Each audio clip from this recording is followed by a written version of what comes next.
From Lady Spartan Field on the campus of East Ascension High School, it's time for high school softball on the REV Game of the Week. My name is Jeff Porsche, and along with Mike Moeller, we welcome you to today's 5-5A district game between the district-leading DUTCHTOWN Lady Griffins and the East Ascension Lady Spartans. When we return, we'll talk about today's matchup, followed by the first pitch here on the REV Game of the Week. REV Business is connecting companies from the bayou to the river to the lake with the technology, expertise, and uniquely homegrown support that only REV Business can deliver. From internet and hosted phone to managed Wi-Fi and Metro E, our best-in-class services are tailored to your needs, backed by in-house support and a local team devoted to keeping your business up and running. Visit us at letsrev.biz. REV Business. The best way to recruit for at-home tailgating is Chris's Specialty Foods. Wings, burgers, brisket, steak, and boudin. All of the 5 stars are at Chris's Specialty Foods. Millerville, New Orleans, Prairieville, and Frisco. Everybody loves Chris's authentic Cajun meat.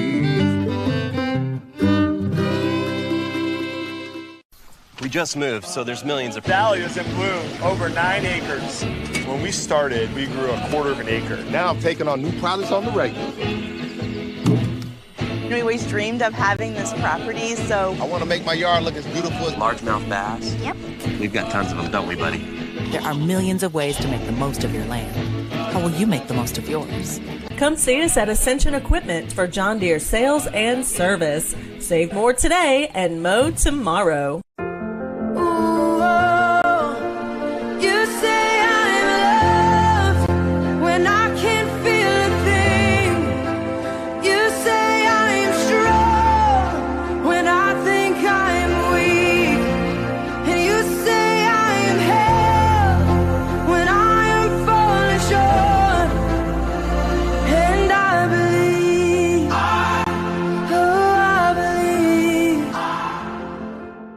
PQ Builder Supply, your one-stop lumberyard, provides an extensive selection of quality building supplies for your new construction and remodeling. We offer computer-aided estimating of your building and remodeling plans, as well as blueprint copies. From humble beginnings to becoming the industry leader in Gonzales and beyond, PQ proudly supports our local community because we believe in giving back to those who have had a hand in our success.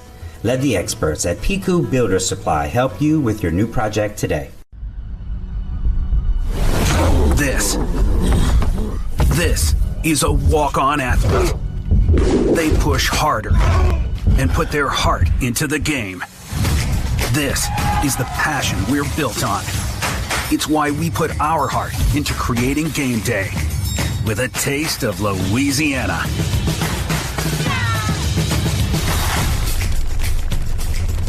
Walk-ons, we live for this. Looking for an extraordinary education opportunity? Introducing Ascension Public School's Early College Option Program, where you can earn a high school diploma and an associate's degree from River Parishes Community College at the same time. Experience the best of both worlds as high school seamlessly blends with college coursework in a rigorous yet supportive program. Yet stay connected to your home high school through clubs, organizations, and sports. And here's the best part. Students pay no tuition or textbook costs. Ascension Public School's Early College Option Program, where your future begins today. REV Business is here to connect your company beyond your storefront. We're here to power your passion, improve your communication, and link you to your customers with the services you need and the local support you deserve. From operating your front office to tracking your inventory, our team is ready to deliver services that transform your day-to-day with flexibility and consistency, so you can focus on what matters most, your customers. REV Business.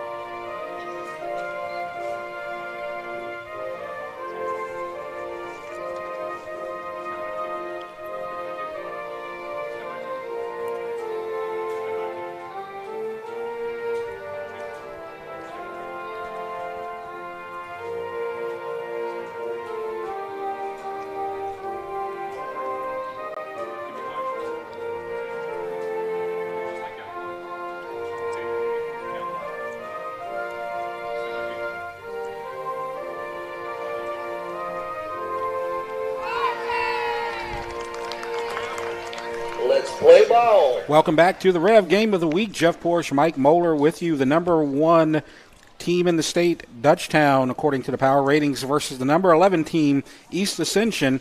And you look at the power ratings right there, and you see Dutchtown number 1, Santa Monica number 2, and East Ascension at number 11, Mike. Yeah, we touch on it every week that we've been doing these softball games, how powerful this district is, especially when you add the Live Oaks, Denham Springs, and Walkers to it. No surprise that you see Dutchtown, Santa Monica coming in number 1 and number 2, and East Ascension at number 11. It's kind of what we expected, I think, at the beginning of the season. Probably about halfway through, got East Ascension. Big week for them today. They play number 1 and number 2 tonight and Thursday as they travel across the airline to go play at Lady Gator Park. But like I said, nothing surprising to us. This is the kind of matchups we expected whenever we started this season. And we're going to go to the first batter. We're starting about 10 minutes early here as we're going to see 1, 2, and 3, Riley Bennett, Caroline Johnson, and Jenna Blanchard. We'll get to the entire lineup after this pitch from Mike.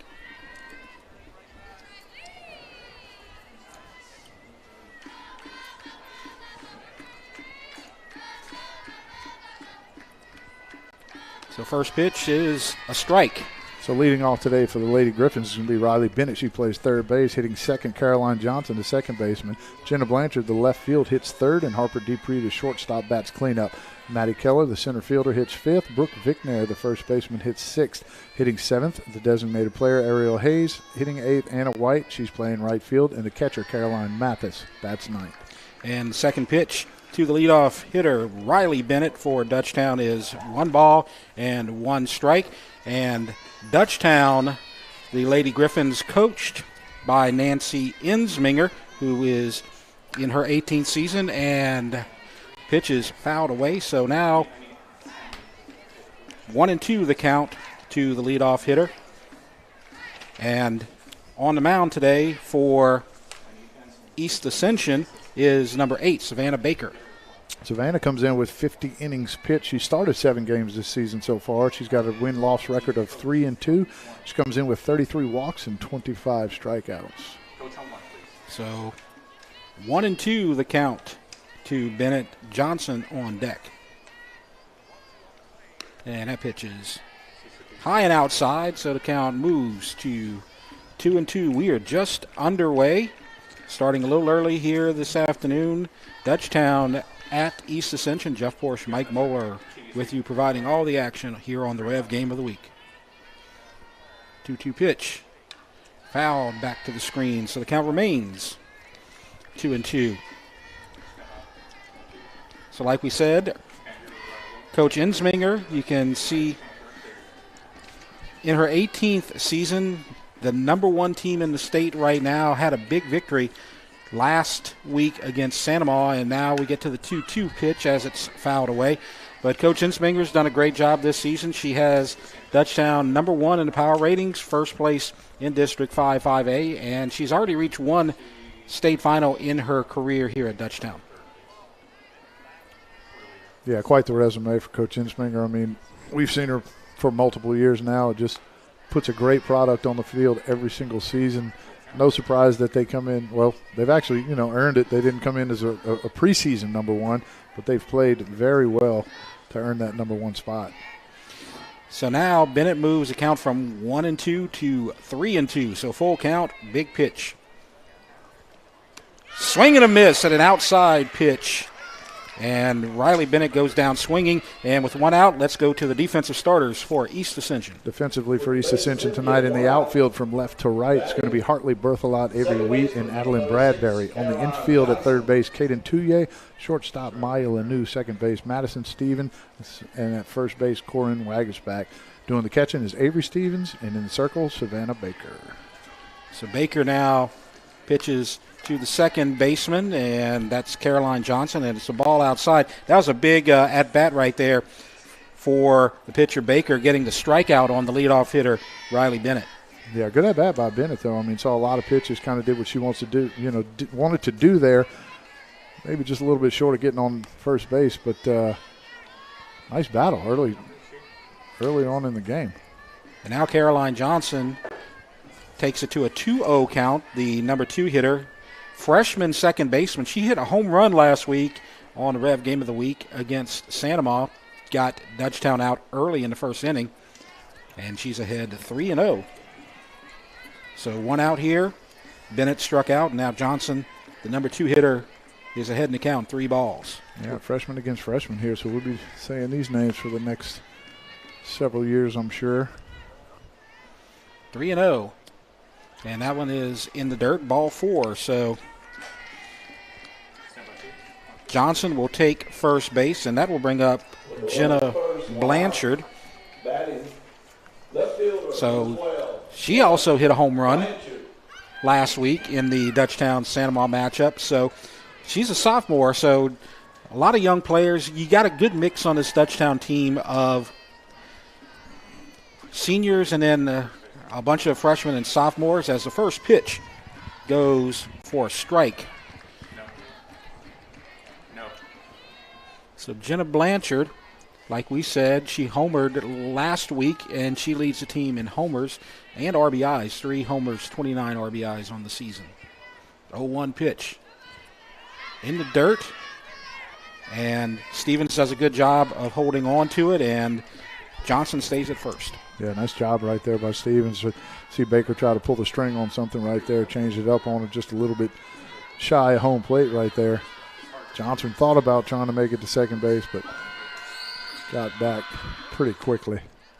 1-1, and that one is outside. 2 balls and 1 strike to the number 3 hitter. On deck, you have Harper Dupree, one of the senior leaders for this Dutchtown team. And that's high, and the runner's going, and the throw is not in time. Shortstop Lanou could not get it, but Johnson had the base stolen anyway, so she gets her 11th stolen base of the season. Yeah, pretty good jump right there by Johnson. You see, not a bad throw by Stevens, maybe just a little bit of kind of an in-between hop, just a little bit short. A little bit too tough right there for Lanou to pick that ball up. I think, you want to try to get it there, maybe at worst on a short hop, a little bit easier to handle. And there's a base hit to right, and they're going to have to hold Johnson at third. But now you have runners on the corners with 1 out after the clean base hit to right field by Jenna Blanchard. Yeah, good piece of hitting right there. Got a pitch on the outer half. Didn't try to do too much with it. As a pitcher, you want the hitter to try to reach out there and kind of roll that ball over to the left side. But good job by Blanchard staying with that pitch, letting it travel, and hitting it right to the right fielder for a base hit. So Jenna Blanchard gets the first hit of the game on either side, and now Harper Dupree, the cleanup hitter, comes up for the Dutchtown Lady Griffins. And that one is flown to center field, and it's over the head of the center fielder, and 1 run will score, and it's going to be a double, and Blanchard will have to hold up at third, but Dutchtown takes the lead on the RBI double, 1-0. Yeah, Dupree jumps all over that pitch right down the middle, something she likes, center cut. Got the barrel to it. Avery Week got a good jump. Started, straight back on the ball off the bat there, but just a little bit too hard. Gets all the way to the wall for an RBI double. And now the left-handed hitting center fielder Maddie Keller will come up with Dutchtown in the lead, 1-0 here in the top of the first. Swing and a miss. Maybe got a little bit of that one into the glove of Stevens, so no balls and 1 strike. Big situation here for Savannah Baker on the mound. Dutchtown in danger of adding more runs here in the top of the first. That pitch is low, 1-1. If you recall, a couple of weeks ago we saw East Ascension take on Sanama, and they wound up giving up 4 runs in the first as they lost 18-3 to Sanama. So need to keep these runs in the first inning to a minimum. Swing and a miss. And a throwback to third. Close. Yeah, in that game against Sanama, but East Ascension did answer with 2 runs in the bottom of that first inning. Keep it pretty close, 4-2, but I think the top of the second it got a little out of hand there, a little tough to come back from such a a big deficit like that. It was an 11-run second inning that did them in. 1-2 pitch, and that's a shot to right, and it's going to be a base hit just short of the right fielder. 1 run will score as Blanchard scores. Dupree has to hold up to wait and see if that ball was going to be caught. It was not, and so it's an RBI base hit for Matty Keller, and it's 2-0 Dutchtown. Yeah, I mean, Keller comes in hitting .413 before this game. Kind of battles right there, gets the 2 strikes, but, not the hardest ball she's hit all year, but absolutely perfectly placed. But Dupree has to hold up at third base because Bradbury came in on that. Looked like she may have had a chance, but it kind of just died right in front of her. So 2-0, 1 out here in the top of the first. 4 straight base runners, and it's in the dirt, and Keller will move to second, no throw, and so now you have runners at second and third again with 1 out. Vic Nair hitting .327 on the season. Ahead in the count, 1 ball, no strikes. And that hit her on the foot. So now the bases are going to be loaded.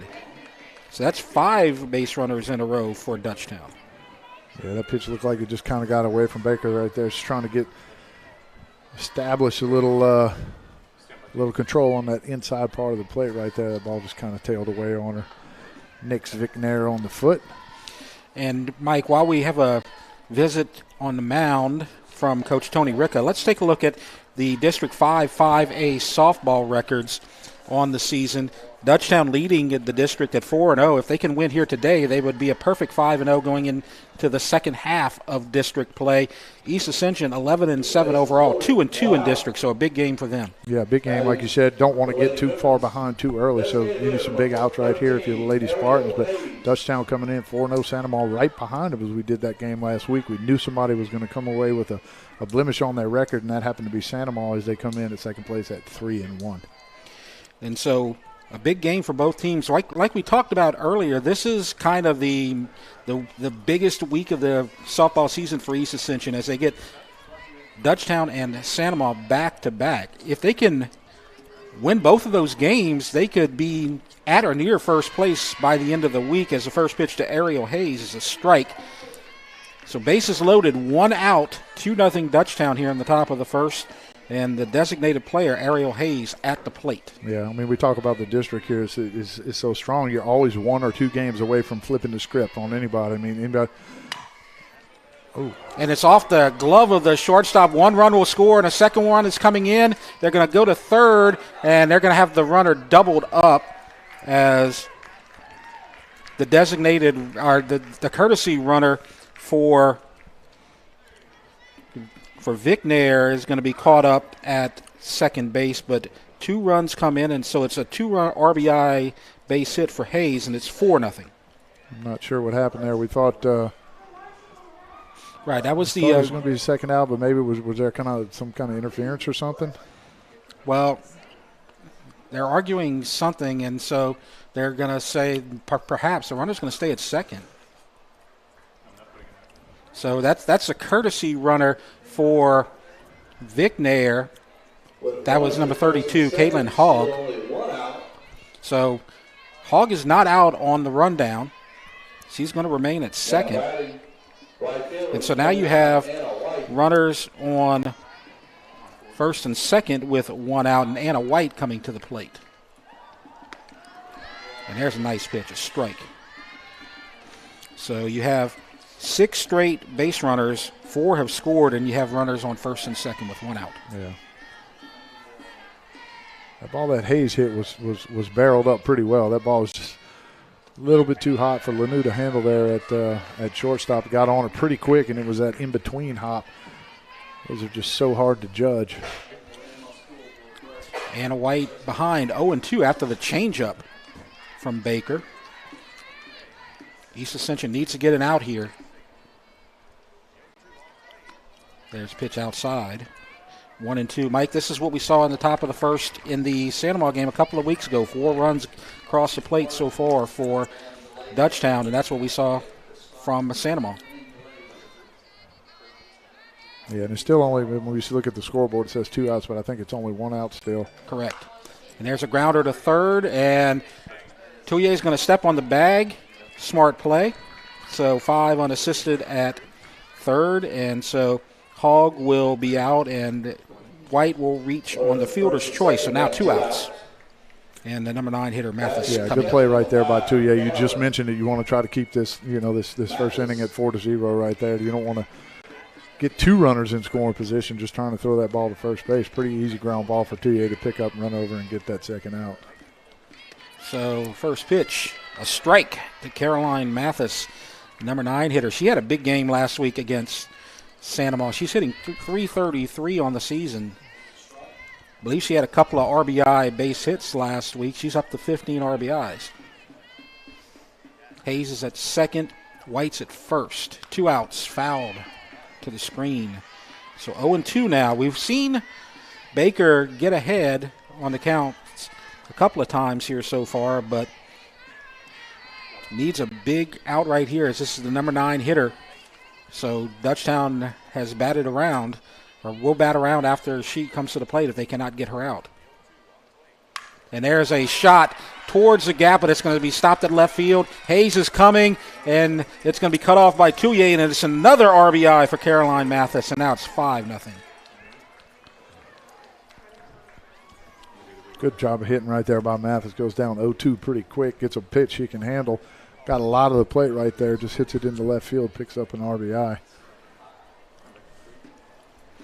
And so now it's going to be another conversation as Dutchtown is batted around here in the top of the first, and it's 5-0. Mathis will be at first. Anna White is at second, and we're going to get a pitching change. And this is going to be Mackenzie Creel for East Ascension. We've seen this last week as well. Baker and Creel kind of rotated as both of them pitched in the Santa Monica game, and they're turning to her early here in the top of the first. Yeah, Creel comes in with 60 innings pitched. This is going to be her 17th game pitch. Comes in with a win-loss record of 8-5 with 14 strikeouts and 26 walks.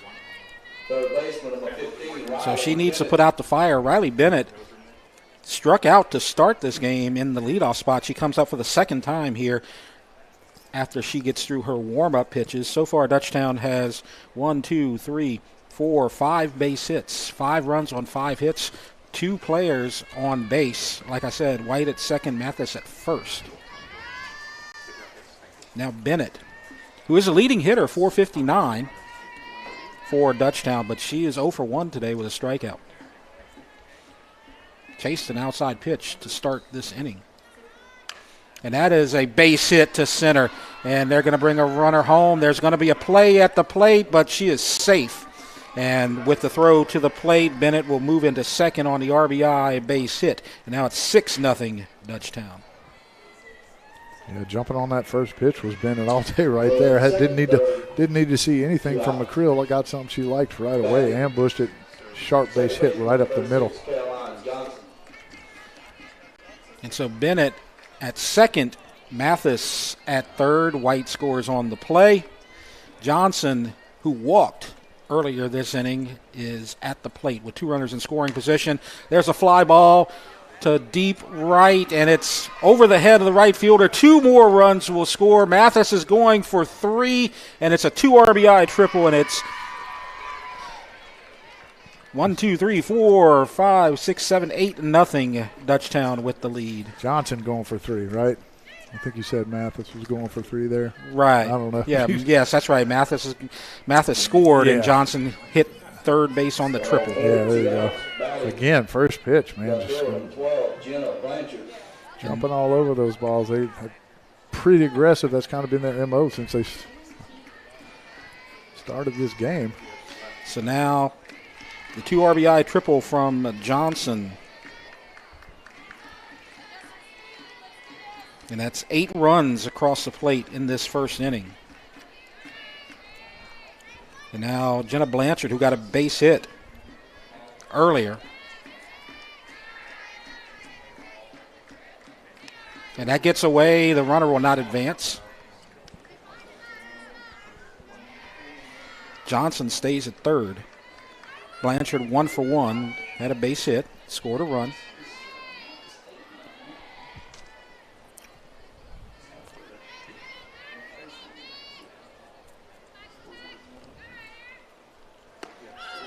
close pitch, and there's a strike.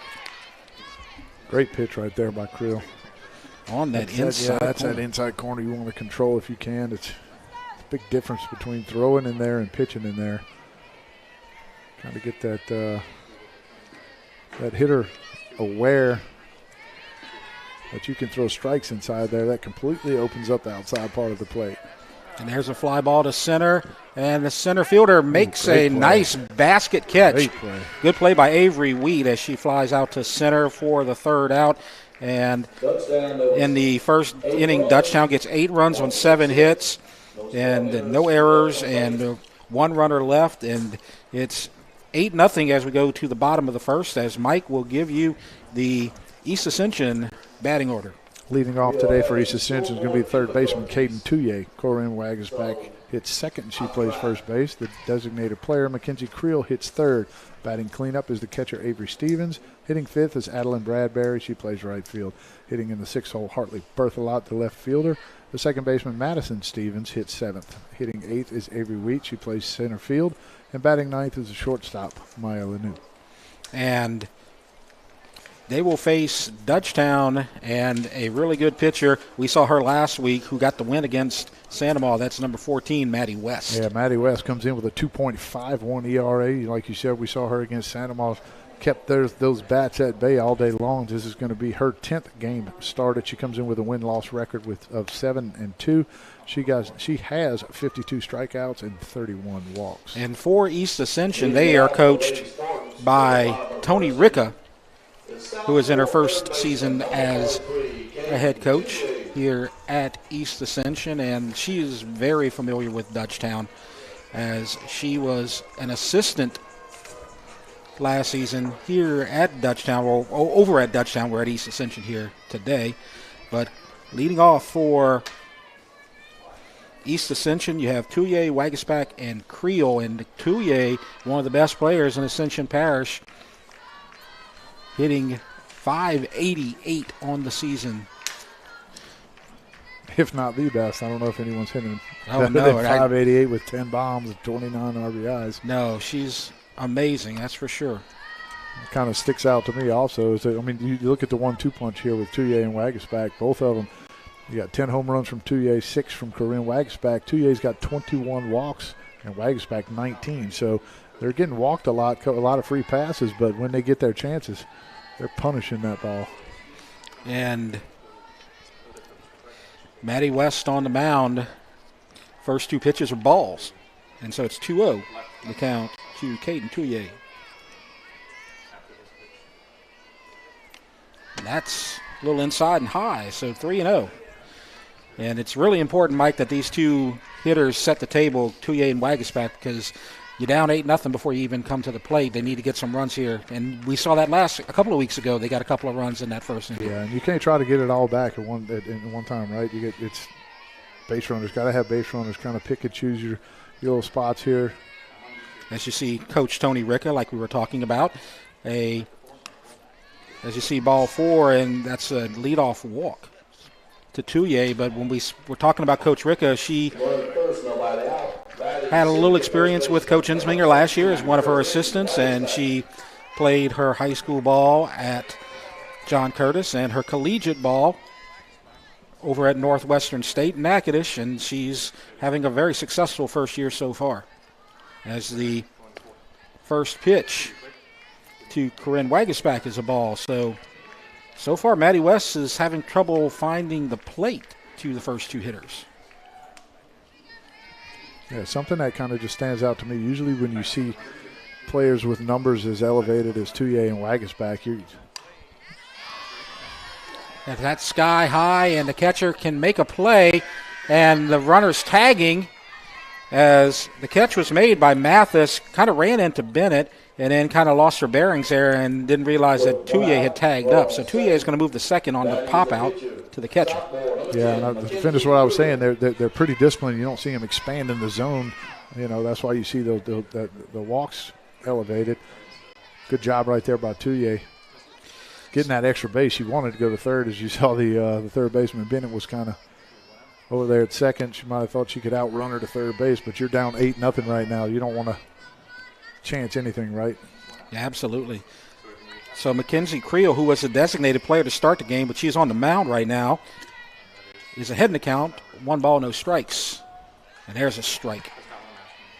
So Creel had to come in relief of Savannah Baker in the top of the first, and now she's hitting third and moves into that pitcher's spot. Couillier's at second with 1 out, 8-0 Dutchtown. And there's a slow grounder to third and a quick play, and the out. Bennett to Vicknair, 5-3 for the second out, and Couillier moves to third. So with 2 outs, Avery Stevens comes to the plate. That was a good play right there by Bennett. You see her charge that ball right off the bat, right? Great jump on it. That was a little cue shot kind of off the end, so had a little bit of weird spin on it. No problem for Bennett if she scoops it up and makes a good, strong, quick throw to first base for the second out. And the first pitch is a strike, and with that, let's take a look at the the Dutchtown defensive starters. Yeah, so for Dutchtown today in the outfield, left field is going to be Jenna Blanchard, center field Maddie Keller, in right field Anna White. On the infield from left to right, it's going to be Riley Bennett, Harper Dupree, Caroline Johnson, Brooke Vicknair. The catcher's Caroline Matheson, in the circles Maddie West. And while that's happening, the pitch is popped to the pitcher, and it's an easy third out, and so you get no runs on no hits, no errors, 1 player stranded at third base. So after 1 inning, it's Dutchtown 8, East Ascension 0. You're watching the REV Game of the Week. The athletic training staff of East Ascension High School would like to thank Ascension Equipment, Our Lady of the Lake Health, Piku Builder Supplies, Ross Downing Buick GMC, Walk-Ons, We Live for This, Glaze, Heating and Air, SKR Construction, Austin Fire Systems, for their support of our EA Sports Medicine Program. REV Business is connecting companies from the bayou to the river to the lake with the technology, expertise, and uniquely homegrown support that only REV Business can deliver. From internet and hosted phone to managed Wi-Fi and Metro E, our best-in-class services are tailored to your needs, backed by in-house support and a local team devoted to keeping your business up and running. Visit us at letsrev.biz. REV Business. Welcome back to the REV Game of the Week. It's 8-0 Dutchtown with the lead over East Ascension. Jeff Porsche and Mike Moeller with you as Creel steps into the circle, and she will face Maddie Keller, Brooke Vicknair, and Ariel Hayes. So we'll start off with Keller, who has a base hit already. Strike on the inside corner. Had an RBI base hit in the first inning. Faced the previous pitcher, Savannah Baker, the first time. So this is the first time Creel faces Keller. That one a little outside.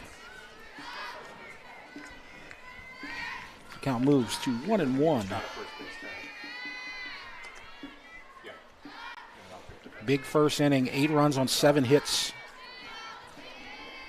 for the Lady Griffins. And that one's fouled. Way ahead of that one, and it's 1-2. Yeah, way out front. Got a pitch down and in right there. Kind of tough not to try to get to it quick. Dupree just couldn't keep it fair. Got the barrel to it. Yeah, good cut, but definitely ahead. Keller, one of the multiple 400 hitters on this Dutchtown team. 413. Leads the team in doubles with 8. This is Dupree.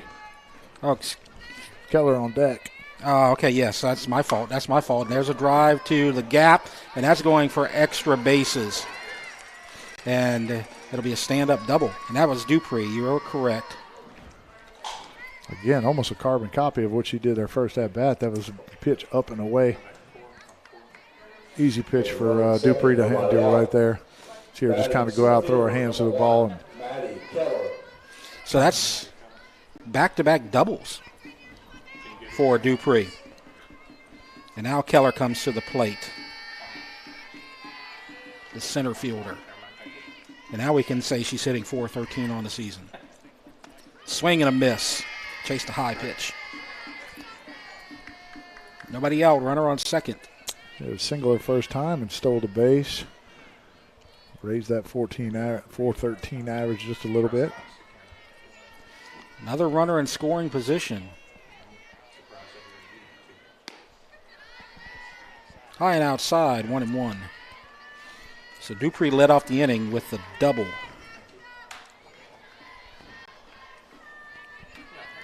Now Keller at the plate. Vicknair on deck.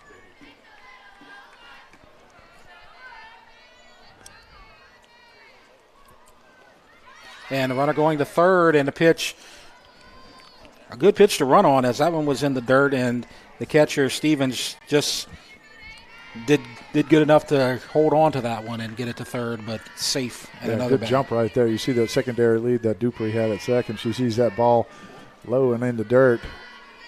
Gets a great jump right there. No chance to throw her out at third. 2-1 pitch outside.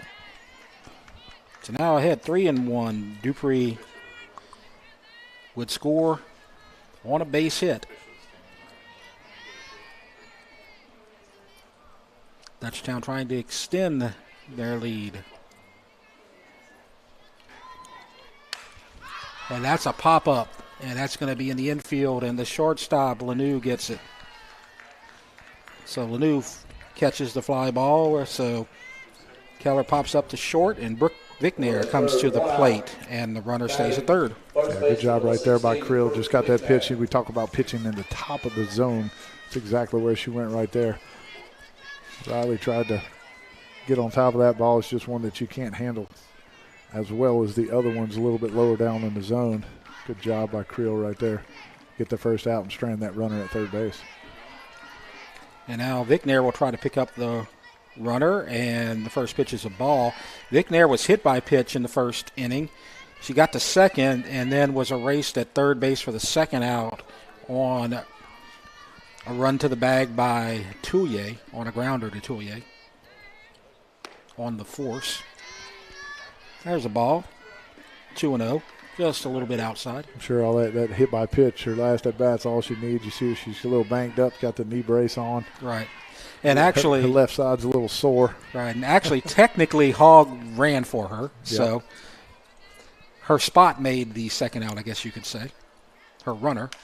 And there's a fly ball, and that is to the right fielder, and it's caught, and the runner will hold at third. So a good job by Bradbury making the catch, and the runner stays at third, 2 outs. Yeah, good job. Good pitch again right there by Creel. Kind of got on the hands of Vicknair. Looked like it was going to drop in no man's land out there, but great jump by Bradbury. Comes flying in from right field again to make that out and strand that runner at third base. So East Ascension has a chance at a 0 spot here from the Dutchtown offense here in the top of the second. The runner is at third. Ariel Hayes will try to pick her up. Ariel Hayes has a single in the first inning, and she also scored. First pitch, high and outside, ball 1. First base is available. Base hit would still score a run. That fly ball from Vicknair, good catch by Bradbury, just past the infield dirt, so not close enough for a runner to tag. And there's a base hit down to the fence and a stand-up double from Ariel Hayes. So she picks up the RBI, and Dupree scores, and now it's 9-0. Yeah, good job right there. She's hit 2 of the hardest balls we've seen hit tonight. That rocket she hit to the shortstop, Lanou, their first at-bat, and then that ball right there. That pitches away. It still just lets it travel, gets the barrel to it, and smokes that ball down the right field line for an RBI double.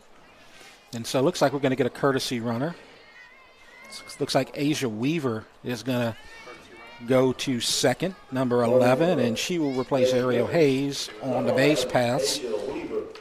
Anna White comes to the plate. She grounded into a fielder's choice to Touye, that ground ball to Touye that erased Vicknair's courtesy runner in the first. 1 run is in. So far, 2 hits, 2 doubles, 1 by Dupree, 1 by Hayes here in the top of the second.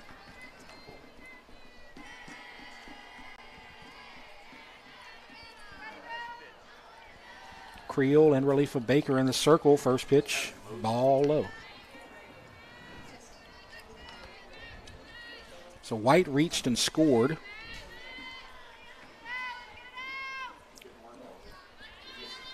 Two outs, runner in scoring position. That's Weaver running for Hayes. And that's low and inside. 2-0.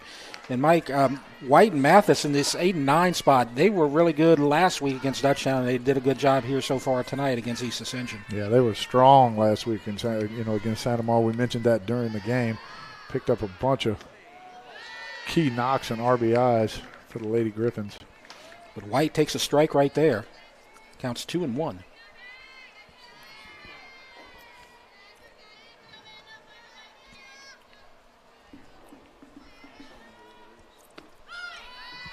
And that's not sure a little where that low. One was. Had to be low, right? We're going to say low.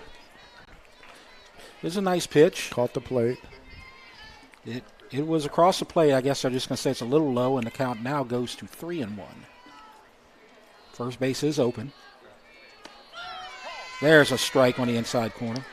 Great sequence right there. You paint that outside corner, you don't get the call on the pitch prior, maybe just a little bit low. Come right back on that inside. No chance right there for White to pull the trigger on that. Mathis is on deck. Don't want to face her. She got a base hit and an RBI in the first. 3-1. And there's a grounder to the pitcher. Nice stab and a throw to first. And it's Creel to Waguespack 1-3 for the third out. And so in the second inning, 1 run on 2 hits, no errors, 1 left. Bottom of the second, it's 9-0. DUTCHTOWN leads East Ascension. And we'll turn it over to Mike, and we'll talk about the Lady Griffins. Yeah, so upcoming for the Lady Griffins, what they have left in district play, they're going to be at Walker on Thursday, then followed up next week by Live Oak, and then they'll travel to Santa Mar. We're going to do that game next Thursday at Lady Gator Park, and the last 2 games of the district will be at Denham Springs, and then they will host East Ascension. Right now, they're 4-0 in district, and they lead District 5-5A. They're number 1 in the state of Louisiana. If they can win this game, they could go 5-0 for the first half of the 5-5A schedule. And a win today would be really important because that would keep them a game ahead of Santa Mar, who, of course, is always a threat. Exactly. And then, I mean, if the records kind of hold true until they meet up again next Thursday, that could make or break, the district championship like we talked about earlier. I mean, all 3 of these teams are just kind of 1 or 2 wins away from, like, flipping the script, right? Right. And they'll have to keep an eye on the weather because that game on Thursday against Walker, the game was originally supposed to be at DUTCHTOWN, but they flip-flopped last game 2 weeks ago because of the threat of rain, because Walker has a grass field and DUTCHTOWN has a turf field. So they're supposed to play at Walker, but if the weather gets bad, they may switch it back depending on what happens. So that's something to keep an eye on. And meanwhile, here at East Ascension, we go to the bottom of the second, and Maddie West will face Bradbury, Berthelot, and Stevens. And that'll begin with number 23, Adeline Bradbury, who's hitting .289 on the season.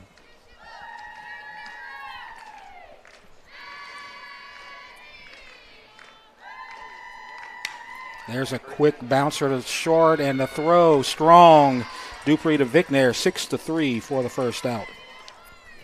Nice play right there by Dupree. He's got to go quick 1 step to her right. Makes a nice backhand, plants that back foot, makes a good strong throw for the first out. Bradbury trying to jump on that first pitch, try to sneak something through that 6-hole right there, but Dupree up for the task for the first out. Now Hartley Berthelot, number 31, the left fielder, hitting .302. Low. 1 ball. So, Mike, after the 4-pitch walk to Touye, East Ascension has been jumping on pitches, but they haven't been able to get any base hits. Yeah, well, the first 4 pitches to Touye really weren't in the vicinity for her to offer. And, being that leadoff hitter, obviously she's got some big power numbers, but she's got a really good idea of that strike zone as well. And after that at bat, you see Maddie West filling up the strike zone. So Lady Spartans trying to jump on something early in the count. Count 1-1 to Hartley Berthelot.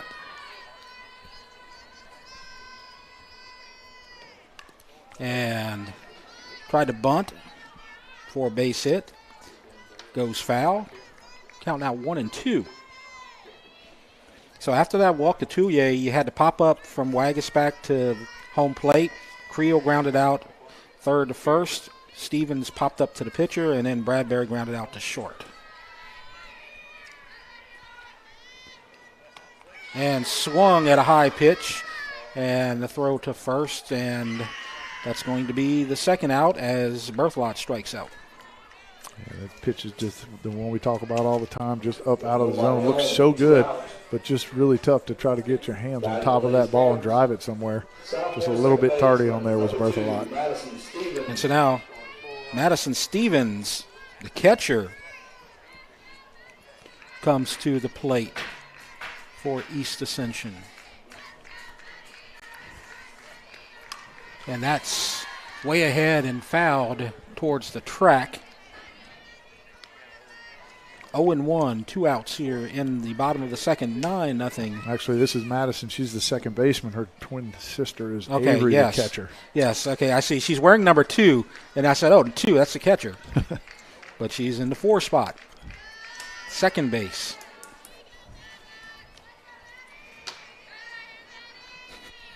Okay. So 1-1 is the count, 2 outs. Good catch, Mike.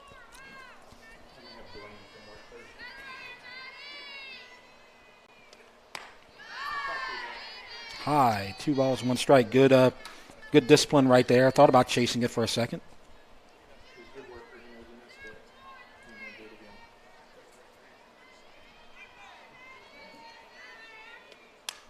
And that's a fly ball, and it's going to fall, foul. So no play by the left side of the Dutchtown defense between Bennett and Blanchard. So it's 2-2, 2 outs.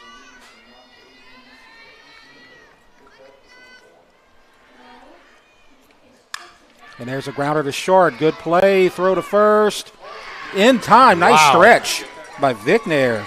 6-3. So 2 nice plays by Harper Dupree, and it's 1-2-3 here in the bottom of the second. It's 9-0 Dutchtown going into the top of the third. You're watching the REV Game of the Week.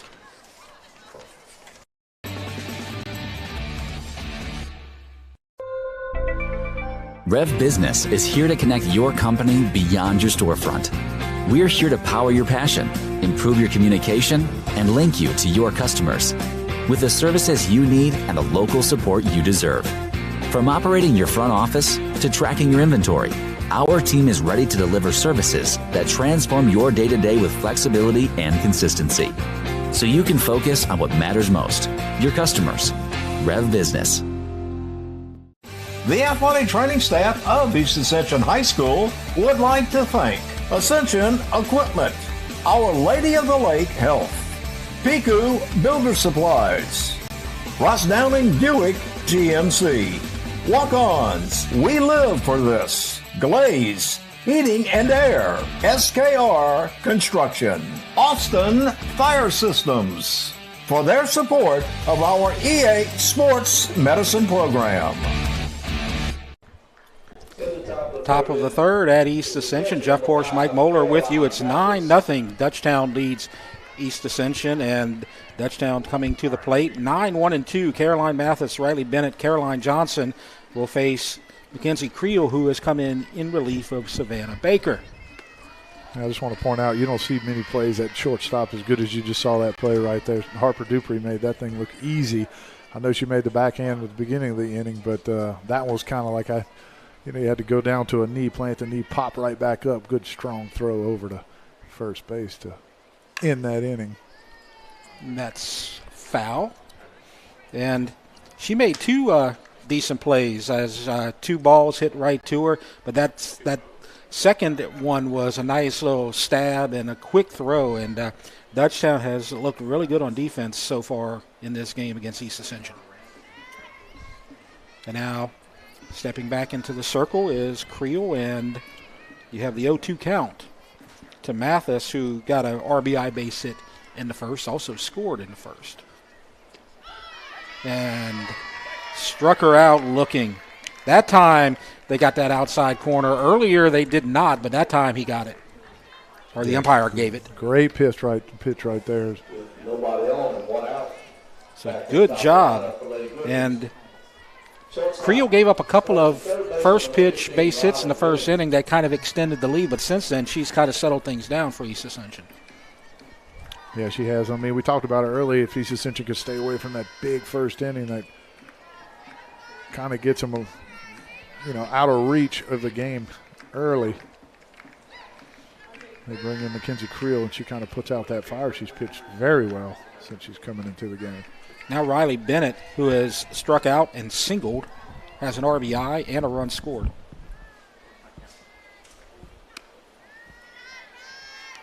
And that's a ball. Count 2-0. 8 runs in the first for the Lady Griffins, 1 run in the second. They lead 9-0 here in the top of the third. And the pitch is high, 3 balls. And no strikes to the leadoff hitter for the Lady Griffins. Caroline Johnson on deck.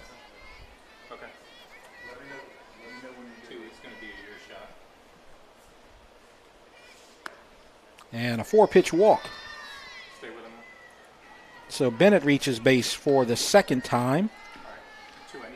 And Caroline Johnson will come to the plate. She's walked and singled, walked and tripled. Got 2 RBIs on the day and scored a run.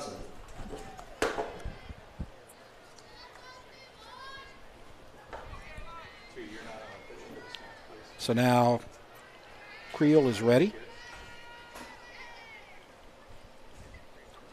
And a swing and a miss. He took a little bit off of that one. And it's 0-1 to Johnson. Johnson, a freshman, homered the last time we saw her on the game of the week. And another changeup over the plate, 0-2. Seeing them, some of the Lady Spartan fans there, bottom right. That blue pullover on Randall Aldrich. Been around here for a long time, big supporter of Spartan athletics. Went to East Ascension, and he's an alumni baseball player. Actually went to LSU. One of the first big success stories coming out of Ascension Parish.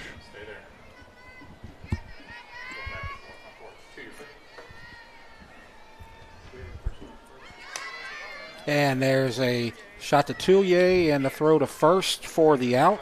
5-3, and Bennett goes to second for the second out.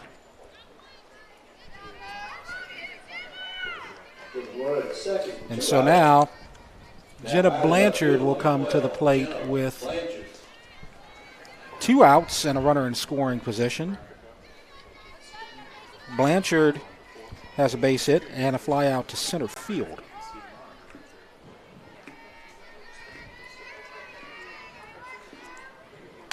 And that's a base hit, and we'll see if they bring her around. They do, and there's a throw to the plate, and it's in time, but a little bit right to Stevens, and she can't hold on to it, and Bennett scores, and it's 10-0, and Blanchard advances to second on the RBI base hit. Yeah, Blanchard smokes that ball up the middle. Avery Wheat gets to it quickly, makes a good strong throw to home plate, just off maybe a couple feet to the right there as Bennett slides in. And now Harper Dupree, 2 doubles. Another double here, and another run would score for the Lady Griffins. It's 10-0. Dutchtown has scored 8 in the first, 1 in the second, and so far 1 in the third. And they're going to intentionally walk her and avoid another double. And take their chances with Maddie Keller. Keller, RBI single and pop up to short.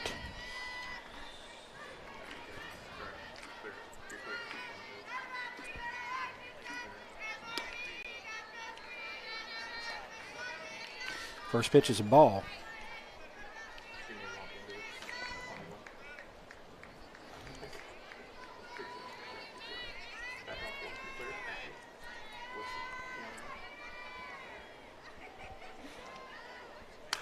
And that one is fouled away towards the third base dugout. 1-1.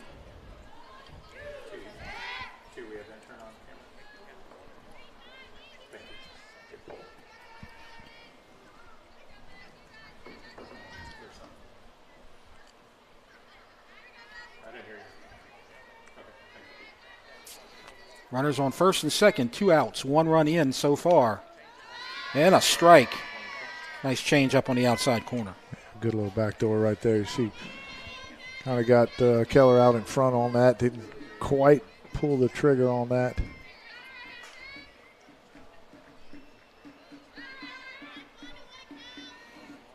And there's a fly ball to center, and it looks like it's going to be caught, and it is, by Avery Wheat for the third out. And so 1 run is going to score, and off of 1 hit.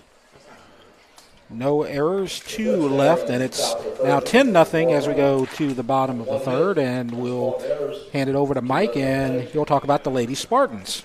Yeah, so coming up for the Lady Spartans, we're going to be at Santa Maria Lady Gator Park on Thursday, where East Ascension's going to travel there. Then they're going to follow next Tuesday at Walker. Follow that up with Denham Springs. And the last week, they'll be at Live Oak and at DUTCHTOWN. So this, like you said earlier, this game right here, this is the last game of the first round of district. So you'll see East Ascension, game 10 of district, travel to DUTCHTOWN to finish up district play. And so if they can hold on here, they're in good shape right now, and they have Maddie West on the mound, and she's done a good job so far. She's not given up any runs in the first 2 innings to a really strong offense. And last week when we saw her go up against Santa Maria, she got through the 6th inning, only giving up 2 runs. She gave up a homer in the 7th and had to come out, but she looked really good last week as well. Yeah, I mean, we looked at those. I think Santa Maria came in hitting like .410 as a team, and we talked about Maddie West, what a good of a job she had done. I think she had gave up 2 runs until the 6th, then gave up another 2, but to hold that lineup at bay for that long, you have to tip your cap. And after that, they brought in Dunham, and she got a couple of outs, and then Freilich got the last out. So all 3 DUTCHTOWN pitchers contributed to the victory last week. So far, West has gone the distance, but would not surprise me if you see 1 or 2 other pitchers if she runs into any trouble. She'll face 8-9-1 Avery Wheat, Maya Lanou, and Caden Touye here in the bottom of the third. And first pitch is a ball. And I thought it was kind of funny, Mike, and I showed you the picture that I got from Coach Ensminger. I talked about it last week because you have 3 really solid, equal pitchers, so I called it the 3-headed monster. They thought I made that up on the spot, and they wound up making a picture with a 3-headed monster with the 3 girls as a pitch is a ball. But they were tickled by that. That's actually a thing. Yeah, it is an actual thing. It's not something I made up. But that's the first time they heard it, and they thought it was really cool. And so I think they've kind of adopted that as kind of their nickname as a strike called. But all 3 of them are outstanding. West on the mound right now with 7 wins, Sydney Dunham with 2, and Abby Freilich with 6. And now behind 3-1 on the count is Maddie West to Avery Wheat. She's a .333 hitter, and she's made a couple of key catches in center field here today. Yeah, remember Wheat a couple of years ago. She roamed center field. She can really play that position. She gets good jumps. She can run. Right. She takes really good angles. Not surprising to see her run those balls down in the gap. Exactly. She's made a couple of plays at center field that kept a couple of additional runs from scoring, which is exactly what you want from your center fielder. 3-2 pitch and a slow roller to the pitcher, and West throws it high, but Vic Nair is able to get it, and so 1-3 for the first out. Another one of those cue balls. We see those a lot. Yeah, exactly. Softball season, we've seen 1 to third base already today, and that ball right there was an absolute change-up cue shot that kind of had Maddie West kind of waiting for it. Made a little high throw, can maybe had her off timing a little bit. Now Maya Lanou And she's a veteran that we've seen multiple years here at East Ascension. She's a 311 hitter. You like that in your number 9 spot. Thought about dropping one. Pulls back and takes a ball. She's the shortstop. Her first at bat. Go to the top of the order after Lanu. And that's a ball high. 2-0. Right now, East Ascension, I guess you just need base runners. Get a couple of runs across this plate.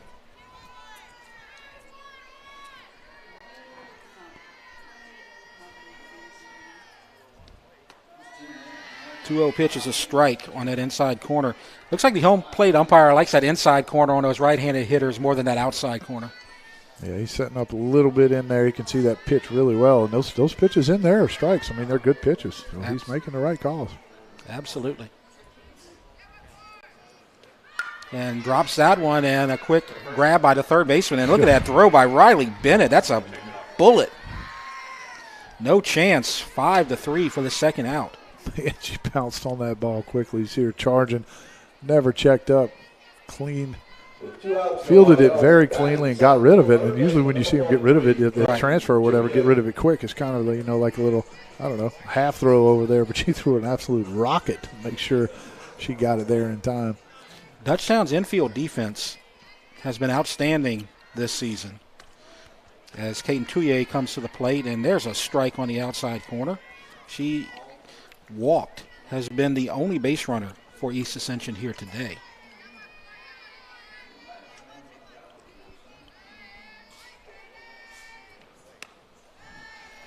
So you've seen a couple of bullets from that left side of the infield. Bennett has made a couple of plays at third base, and Harper Dupree, we talked about that last inning, making those plays at shortstop. That left side's hard to penetrate right now. 1-1.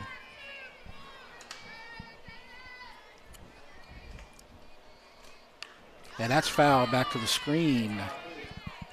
1-2 is the count. West has retired 8 in a row. 1 by strikeout, a couple by pop-up, and 5 on the ground. Make that 6 on the ground. Ooh, that looked close. But like we said, doesn't like that outside corner. Uh-oh. He's consistent with that, though. Yeah, he's getting a little beef from the Dutchtown dugout. He's trying to say that catcher Mathis framed that one and tried to bring it back. And that one is high. 3-2. And I think that a lot of that may have to do with the fact that that's Touye right there, and you had a chance to erase her before she caused any damage. You want to get her off the base paths any way you can. She sets the table so well for East Ascension. Yeah. Leads off the game with her 22nd walk. Could pick up her 23rd here. There's a fly ball to deep right. Opposite field, home run. Look at that power. And that's home run number 11 for Kaden Touye, and it's 10-1 Dutchtown.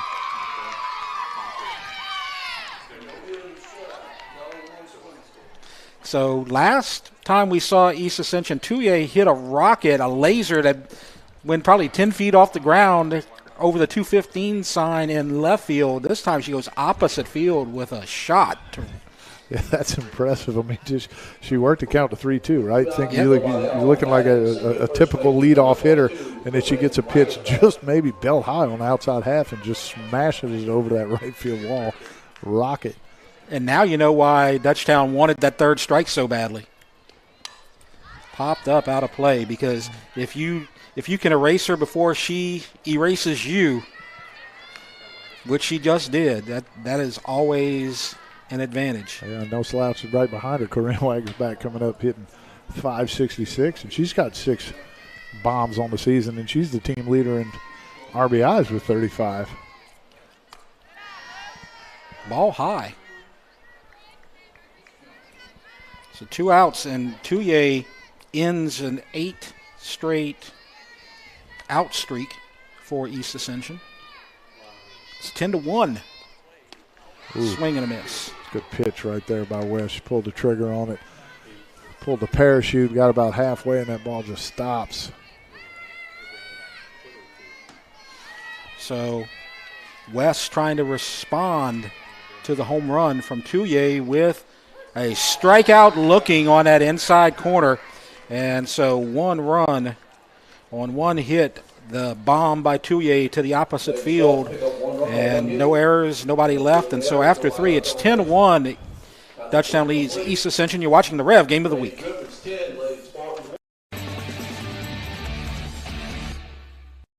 The athletic training staff of East Ascension High School would like to thank Ascension Equipment, Our Lady of the Lake Health, Piku Builder Supplies, Ross Downing Buick GMC, Walk-Ons, We Live for This, Glaze, Heating and Air, SKR Construction, Austin Fire Systems, for their support of our EA Sports Medicine Program.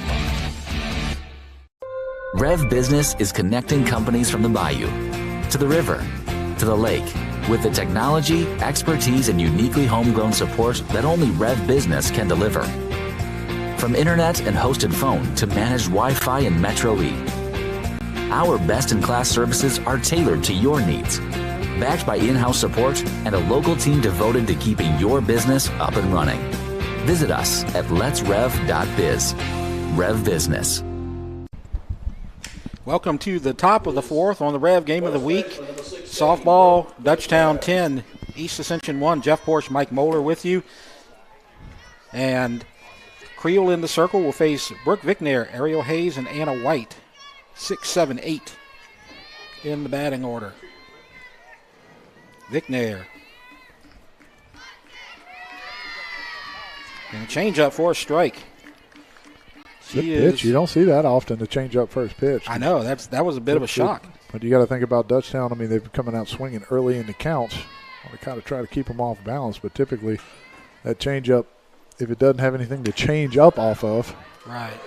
And a fly to center. And you talked about Avery Wheat at the bottom of the last inning. There she is at center with great range, makes the catch. Great range. She runs very well. I mean, you see the jump right there. That ball off the end of the bat by Vicknair usually fools most outfielders, right? Because it's a big normal swing right there. You think that ball's going to travel a lot further, but Wheat picks that ball up off the bat perfect. Great jump. Comes in for a solid first out. So now Ariel Hayes with a single and a double.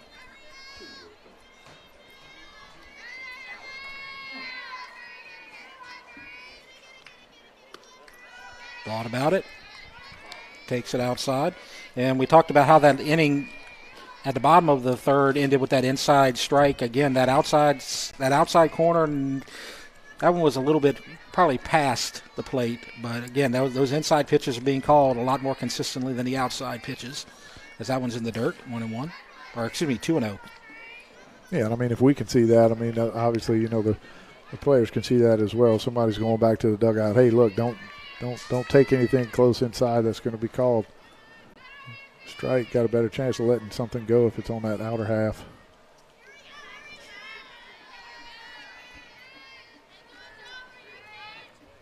And so a fly ball deep and gone to the deepest part of the field. Ariel Hayes shows some power, and it's 11-1.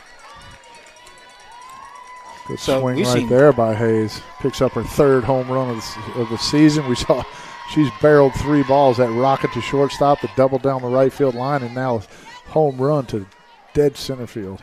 So we've seen 2 bombs here. No doubt about it, home runs. At the bottom of the 3rd, you saw the opposite field shot from Touye, and now here in the top of the 4th, you see the center field shot by Ariel Hayes, and now it's 11-1. So now Dutchtown scored in all 4 innings, and Anna White comes to the plate. Anna White reached on a fielder's choice, grounded to the pitcher. And there's a little excuse me swing to the second baseman, and Stevens can't hold on to it, and she'll reach on an error. Tough play. Yeah, a little shoo-shoo right there. Looked like maybe Stevens kind of thought about maybe throwing that ball before she caught it. We see that. I've done it a million times. It just happens sometimes, just maybe a little bit of lack of concentration. I'm sure she makes that play 99 out of 100 times. Yep. And that was kind of an excuse me swing, kind of a tentative swing, went to the opposite side, but Stevens couldn't hold on. So now a runner at first. And that one's fouled away down the first baseline. 0-1. So Brooke Vicknair flew out to center to start the inning. Then Hayes homered to center. White reaches on an error. First error of this ball game.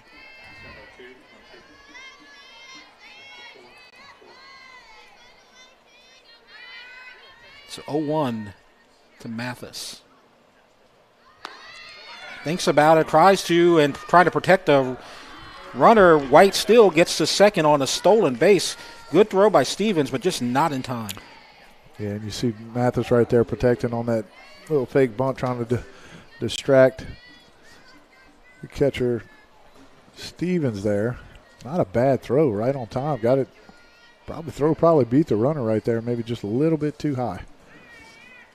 And so that's fouled down the right field line, and so Anna White gets her 8th stolen base of the season, and she's in scoring position.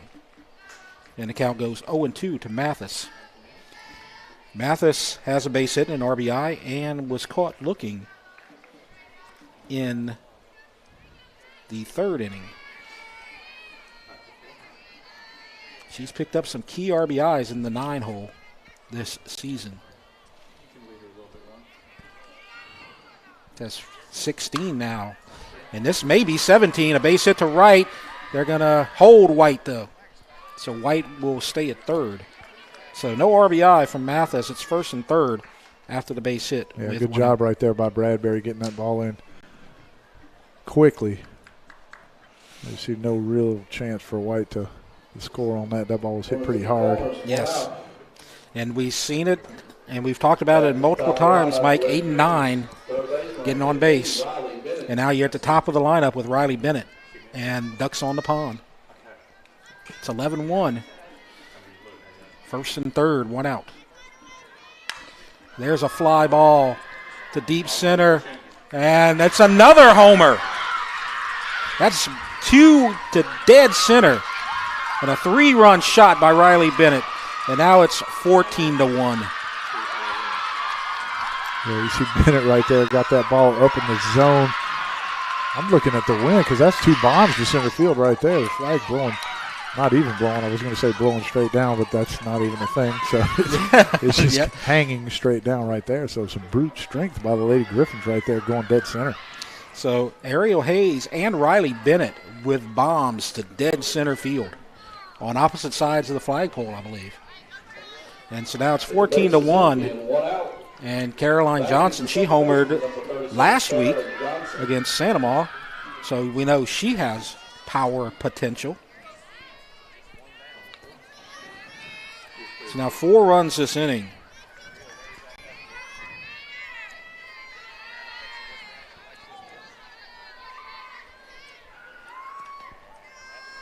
And that hit her, so she'll take her base.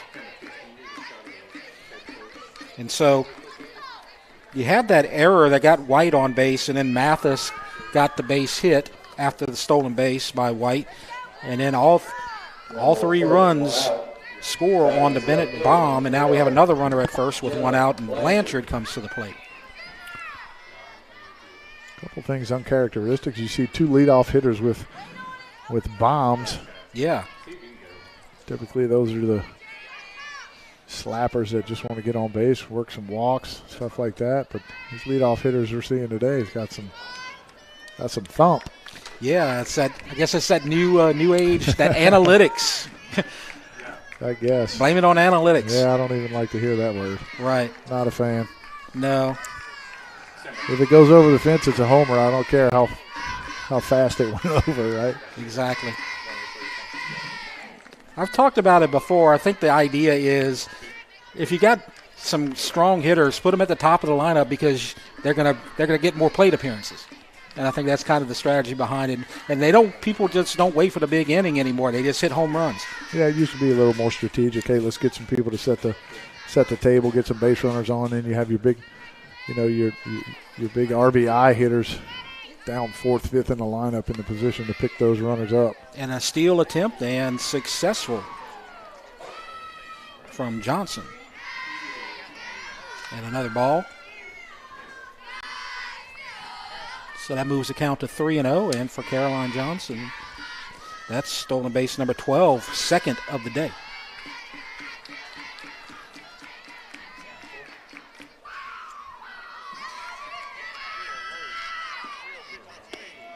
And that's a strike, taking all the way. So Dutchtown with 8 in the first, 1 in the second, 1 in the third, 4 in the fourth, and still at bat. East Ascension got 1 in the bottom of the third on the home run from Touye.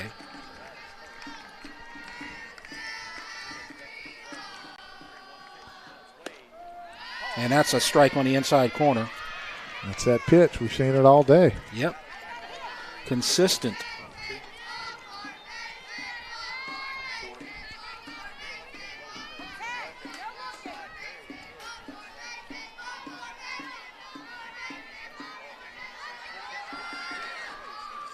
And there's a bouncer to third and a nice bounce straight to Touye. And now the runner goes to third after the throw to first. So 5-3, and then the runner advances for the second out.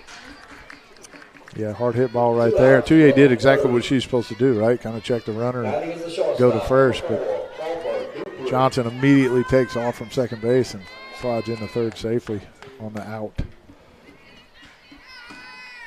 So now another runner at third. That's Johnson. And the first pitch to Dupree, who has double walk on the day. Still have not erased her from the base paths today. Creel from the circle. Ball. 2-0. First base is open. And she has been a tough out. And Keller on deck. There's a fly ball, and it's deep, but this one may be playable, and it is. So Avery Wheat makes the catch. And so that one held the fly ball, and so Dutchtown gets 4 runs on 3 hits, 1 error, 1 left, and so we go to the bottom of the fourth, and it's 14-1 Dutchtown. And so we'll turn it over to Mike. Yeah, we want to take a minute to promote EATV, East Ascension High's digital media program, as an additional source for catching EA athletic events.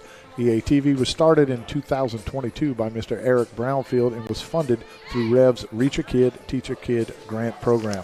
For those who may not be familiar with the Reach a Kid, Teach a Kid grant program, it was founded over 20 years ago and awards private and public school teachers in Ascension Parish with $500 grants to fund their creative ideas in the classroom. Over the years, the program has awarded over $100,000 to teachers of all grade levels, K through 12, and helped to make a lasting impression on local students and educators, encouraging creative thinking on all sides of the classroom. So thank you to Rev, and great job, East Ascension. As we head to the bottom of the fourth, and we have a pitching change for Dutchtown, so Maddie West will take a seat after giving up 1 run in 3 innings. And now you'll see the pitcher who got the save last week against Sanamaw, Abby Freilich. Yeah, Abby Freilich comes in. She's got the best ERA on the team thus far at 2.26. She's got 55 innings pitched, and she comes in with a win-loss record of 6-2. She's got 58 punch-outs on the season against 20 walks. And like we said, you got the 3-headed monster. They love to talk about that now. And when you get down to it, that's probably the main difference so far this season between East Ascension and Dutchtown is that Dutchtown's had lights-out pitching most of the year, and East Ascension's still trying to find their way with that. Yeah, and you see it a lot. I mean, a lot of times in the softball, you see that a lot of teams will have this one dominant pitcher, right? And I mean, you would think if you see the pitcher, second, third time through the lineup, you kind of be able to adjust. But whenever you have somebody so dominant, that makes it a lot more difficult. Dutchtown goes more of a kind of conventional route to see. To me, it's just, look, if you see somebody different every time you go up to bat, it's got to be harder to adjust, right? I would think so. But West did a great job through that lineup the first time around as the ball goes high and inside to Creel. So Freilich is facing Mackenzie Creel, Avery Stevens, and Adeline Bradbury. That's 3-4-5. 2-0, swing and a miss. Creel started the game as a designated player. She's now on the mound for East Ascension. She grounded to third, her first at bat. Yeah, back to the pitching. I mean, if you think about the major leagues in baseball right now, you rarely see. So you see the strikeout right there. And that inside corner, we've seen it all day for the first out. Correct. Back to what I was saying, you rarely see a starting pitcher go more than 5 innings. So, right. I mean, max he's going to see, a hitter 2 times. And then there's, your middle relievers, your setup guys, and then your closers, just to throw some different looks at these hitters. So with 1 out, Avery Stevens at the plate, ball high.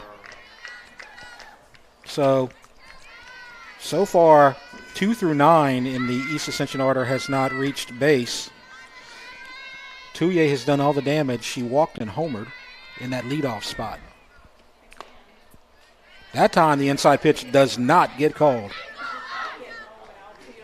We've seen that call 4 or 5 times here this evening, 2-0.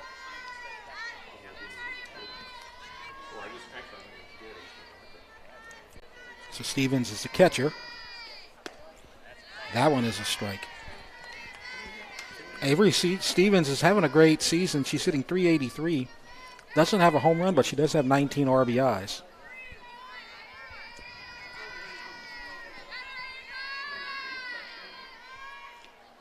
Oh, change up and a beauty. Way ahead. So 2-2. Great pitch right there by Freilich. Remember, she came in last week throwing some gas, right? Yes, she did. She kind of blew some balls by everybody. So typically you see these hard pitchers when you see somebody or one of them pull the string like that. That is so hard to catch up there, or stay back on, actually. Right, there's the gas we were talking about, but that one was way high, and it's a full count to Stevens. East Ascension trying to get a base runner here.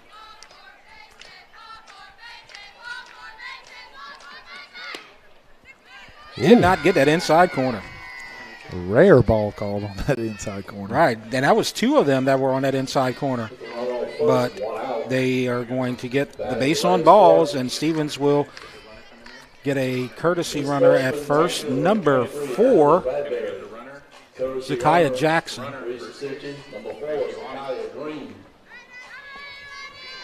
And now Bradbury will come up, who grounded out to short in the second inning. So that's the first base runner for East Ascension not named Caden Touye.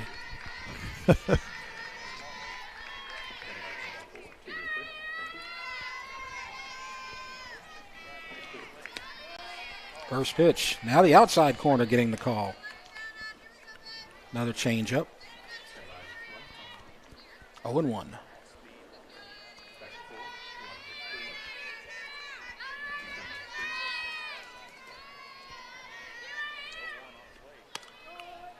And a strike. Oh. Now everything's changed. Now the outside corner is getting called. We haven't seen those pitches get called. That one looked like it might have been a little outside from my vantage point, but I'm a little skewed here in my angle. Runner goes, and a quick throw and a tag. Dropped. And did not get it, and it's a steal. I think it's bang, bang. I think if it looked like he was there on time. Yeah, I think if Dupree hangs on to that ball, it's out. Just came out of her glove right there at the end. I agree. So it's Zakiah Green. That's a stolen base for East Ascension. And a swing and a miss. So that's the second strikeout for Freilich. Bradbury strikes out. Stevens is still at second, or make that Green at second. And Berthelot comes to the plate. She struck out in the second inning.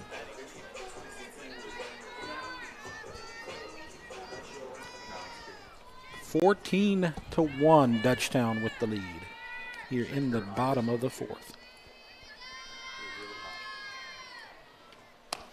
And a ball high, 1-0. Santa Maria looks like they're in good shape to go to 4-1 in district play. They lead Live Oak 10-2 right now.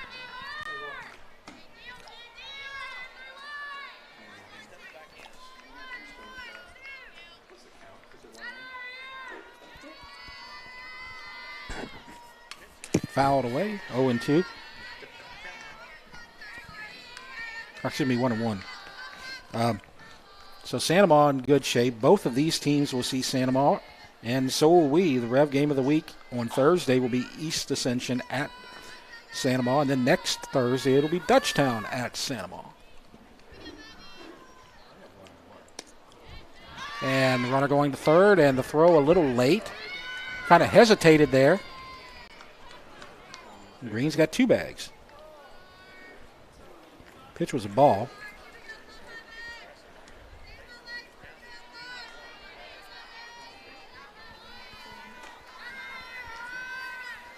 So we have a 2-1 count on with us. It says 2-2 on the scoreboard, so we'll see. That's outside. I think the scoreboard's running behind just a little bit, little Wi-Fi difficulty. Yeah, so now it's 3-1. Yes, that's what we have. It is correct. It's just everybody just catching up. 2 outs, runner on third. That's Green. And ball 4. Just slow. And so runners are on the corners. Berthelot at first, Green at third, and now Madison Stevens, who grounded too short, will come to the plate. Second baseman number 2, Madison Stevens. East Ascension needs some runs, need to convert this right now because we're getting to the point where the 10-run rule may be in effect if they do not.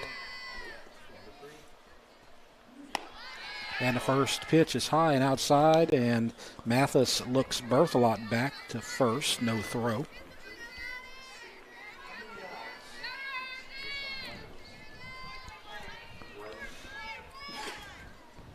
Creel struck out to start the inning. Stevens walked. Green has moved to third on 2 stolen bases, a courtesy runner.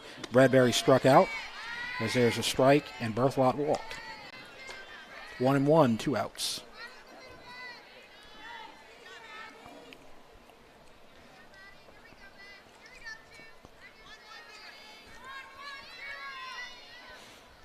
The only hit so far for East Ascension is the homer by Tullier. So there's a ball high, 2-1.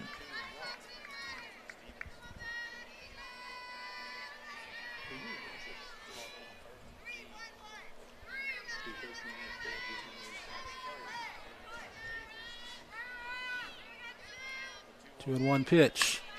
Fly ball, and that may drop, and it does, and a run will score on the base hit. So a soft single to left by Stevens does the job, and it's 14-2 as Green crosses home plate. Exactly, great battle right there by Stevens. Stay alive, 2 strikes. Was it just 1 strike, 2-1? I can't remember exactly what the count was. I believe it was 2-1. Yeah, just a battle right there. Got the ball just off the end of the right plate, right end of the bat there. The right placement. Pick up that second RBI. So the lead is cut to 12, 14-2, and now Toby Landry will come and hit in place of Avery Wheat. She wears 00.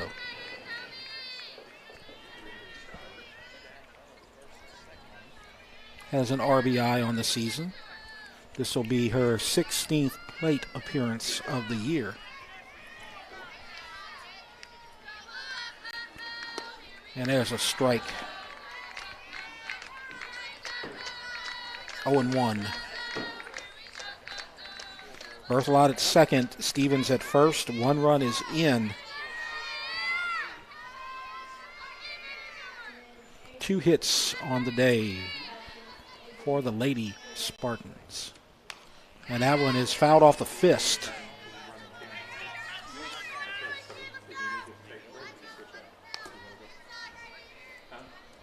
So pitch inside. Landry fouls it off, and it's 0-2.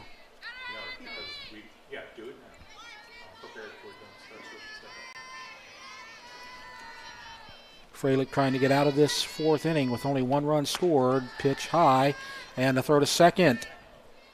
And back in time is Berthelot. That was closer than I thought it would be. Yeah, it was kind of a pump fake, too, by Mathis right there. Trying to catch Berthelot sleeping over there at second base. Just gets back safely. 1-2.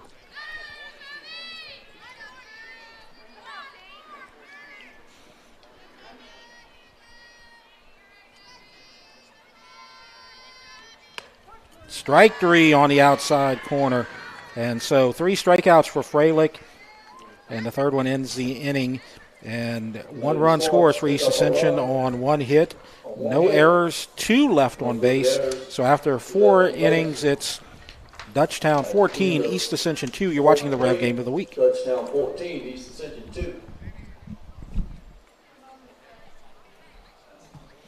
Okay, let's keep it here as we're going to look at the Game of the Week coming up as our upcoming schedule for Rev Sports. Yeah, you see we're going to be at Santa Maria baseball coming up on the 26th of March, and then the 28th at Thursday right after both of those next week. We're going to be back doing the softball, traveling to Lady Gator Park to see that Dutchtown Santa Maria matchup again. And we get to baseball. We had an earlier game this season with Dutchtown defeating Hahnville, as we now get to the district part of the baseball schedule. But the district looking really good. All 3 teams in Ascension Parish for baseball doing really well. Yeah, you got Dutchtown 15-5, Santa Maria 15-5. You see East Ascension at 12-5, just played 3 less games in those 3. But, all 3 of our inter-parish teams only with 5 losses thus far on the season. And now Creel back in the circle came and replaced Baker in the top of the first, and he's done a decent job. And she's going to face Maddie Keller, Brooke Vickner, Ariel Hayes.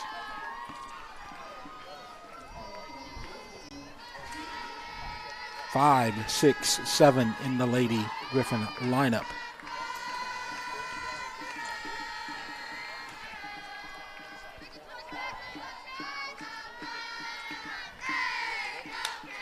And there is a ball that's going to drop into left field for a base hit.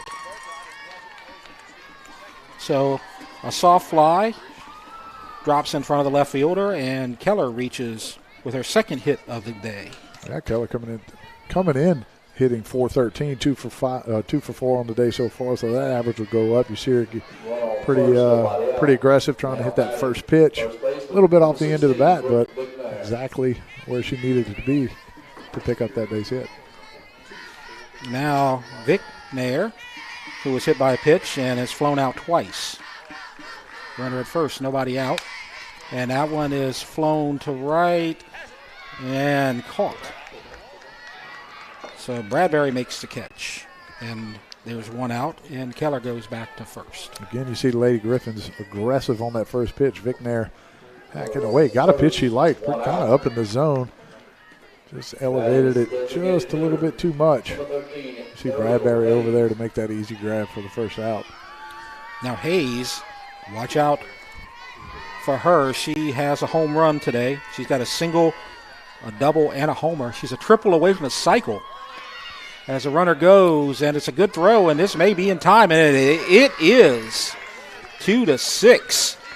And Keller is erased. Nice throw by Avery Stevens. Yeah, great job right there by Stevens. Quick release, see the footwork. Got rid of that ball super fast. Put that throw right on the money. And she needed it too, because Keller got a good jump. I mean, he was bang, bang. Great throw. And now 2 outs. And pitch inside. 2-0. Like we said, if Hayes can triple, she could hit for the cycle today. course, that's the hardest one to get. Right. 3-0. And let's see, does she have a triple on the season? No, she does not. No triples yet. She's got 3 home runs. If she hits for the cycle. Probably not swinging here.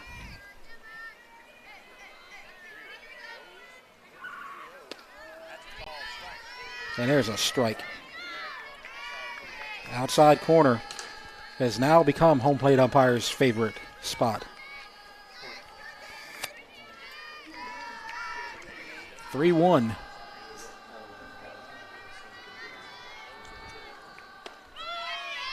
And there's a strike on the inside corner.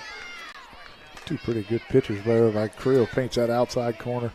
Oh, that was a lovely 1-2 combo right there. Yeah, nice sequence right there. And comes right back in and paints that inside corner. That'll keep a hitter off balance if you can continue to control both sides of the plate like that. 3-2, Anna White on deck. And off the fist towards the third base dugout. And count remains 3-2. As we go to the bottom of the fifth, East Ascension is going to need to score some runs as the 10-run rule looms. And a base hit.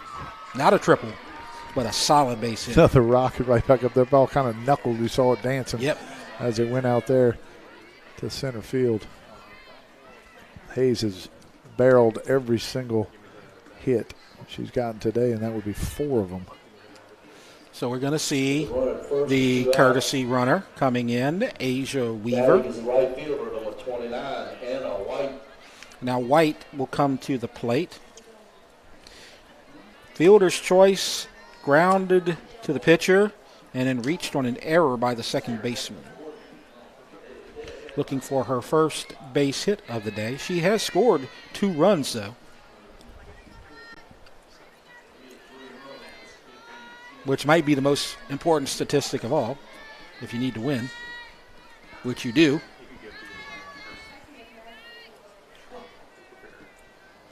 Weaver at first, running for Hayes. Fouled away.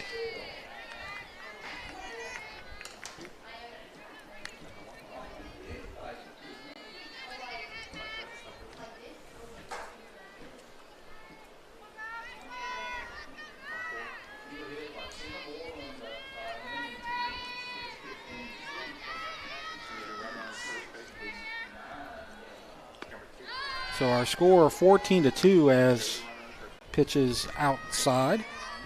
1-1. So far, this would be the first inning where Dutchtown does not score if Creel can get a third out. And that's a base hit to left field, so White gets her first hit of the day. And Weaver moves to second, and Mathis will come to the plate.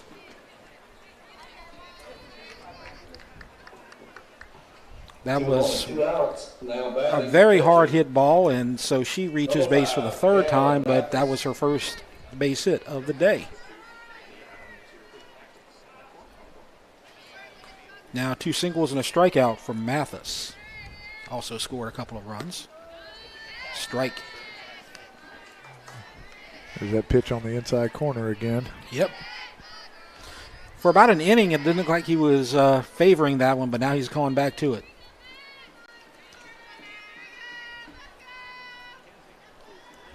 Oh, 1-1. First and second, 2 outs.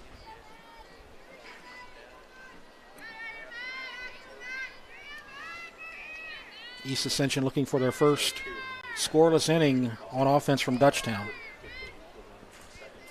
1-1, high. 2-1. You don't want to put her on base because Riley Bennett, who homered her last at bat, is on deck.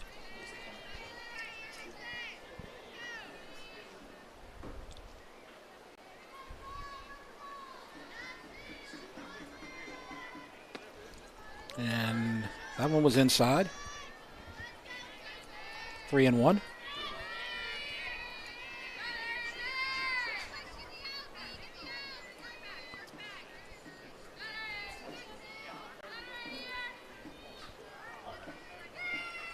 3-1 pitch. Ahead of that one, foul. Down the third baseline. Still trying to get Mathis on that inside part of the plate. She's been working pretty much the entire bat in there. Trying to get her to maybe get something off the fist, maybe a little ground ball to Touye to end that inning. She would just have to step on the bag if that happens. But ball 4. And now the bases are loaded for power hitting Riley Bennett. Back to the top of the lineup, third baseman on 15. Bennett got her second home run, her last at bat. She has 4 RBIs on the day. It gets her up to 14. A grand slam right here would blow this game wide open.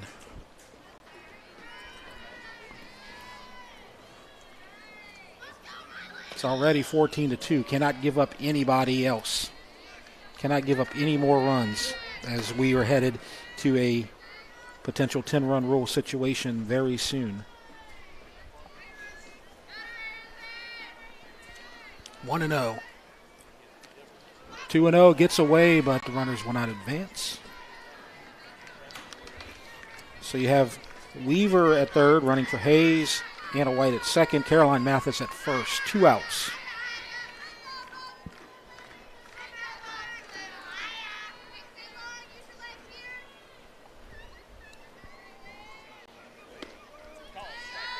And there's a strike called. 2-1. That pitch on the inside was a little delayed call right there. Yeah. Wasn't sure if he was going to call that a strike. I thought I heard him make the call, but did not lift his fist until late. And there's a deep fly ball to center, in play and caught by Wheat for the third out. So no runs for the Lady Griffins on 2 hits and no errors, 3 left on base. And so now in the bottom of the 5th, it's 14-2 Dutchtown.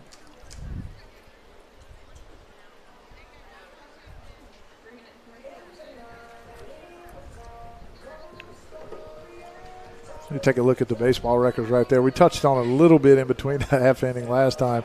You see that Dutchtown, Sandomal, and East Ascension, our inter-parish schools, all only have 5 losses, but it's at Dutchtown and Sandomal with the 15 wins and East Ascension with the 12 wins. You see Walker at 14-5, Denham at 12-4. Live Oak coming in at 11-8. We know how strong they are, but we mentioned it. The district, when you get into this district play, everybody can beat everybody. I mean, it's a crapshoot, and it's going to be interesting to see how this thing plays out. And so next week we're going to see our first district game for baseball on the Rev Game of the Week. So we look forward to that. And now everybody has a winning record. We talked about Live Oak. They played that brutal schedule at the beginning of the year, but they've made a run. Yeah, they have. I mean, we said that when we did that Hahnville Dutchtown game, we kind of looked at everybody's records thus far. Live Oak was kind of taking a beating, but they had a really tough schedule early. But we knew that they would come back. And, you're going to see all 6 of those teams probably in the playoffs. I mean, obviously in the playoffs at the end of the season. And we're going to have a pinch hitter to start the inning, Anna Grace Johnson. She will replace Maya Lanou in the batting order. Lanou went 0 for 1, grounded to third. And you want to get Johnson out because you got Touye on deck. 10-run rule could be in effect. If Dutchtown avoids 3 runs, then we're going to get a new pitcher. The third head of the 3-headed monster, Sydney Dunham, is on the mound, number 20. So she will try to close it out. And a changeup. We've seen a couple of times now, Mike, where the changeup starts first pitch, the sequence.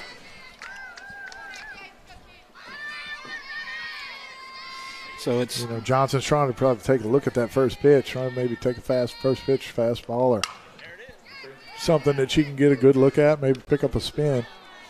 And the grounder goes foul. And she gets that change up first pitch. Yep. Griffins.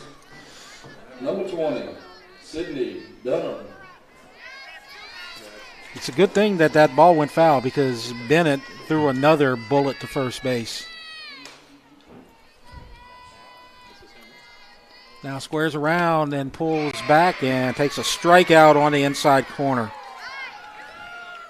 Nice pitch by Sydney Dunham for the first out. And that's important because now Touye comes up and you don't want anybody on base when she comes to the plate. And she homered opposite field. Her last at bat in the third inning. Yeah, picked up her 11th home run and her 30th RBI on the season. I mean, she's just dangerous. I mean, she could hit any pitch anywhere out of this ballpark. I mean, you've got some great players on this Dutchtown team, and you got Franklin over at Santa Ma, but she's as good as any of them, maybe better. She's just having a heck of a season. And there's a grounder to short, and a throw in time. Dupree to Vickner, 6-3 for the second out. And now East Ascension's last hope is Waguespack. Yeah, good play right there by Dupree. We've seen her make some stellar plays today. Typically a couple of it to the backhand side, but that one pretty hard right at her. Pretty routine for her. So Dutchtown 1 out from victory. Ball 1. 10-run rule would go into effect after 5 innings.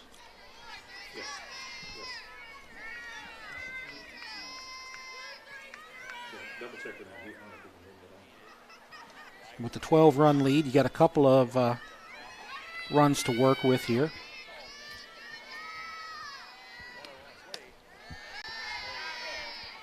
Takes a ball, 2-0. Dutchtown with a victory today would move to 5-0, stays perfect if they can hold on for one more out. But there's ball 3. In danger of putting the number 2 hitter on base with Creole on deck.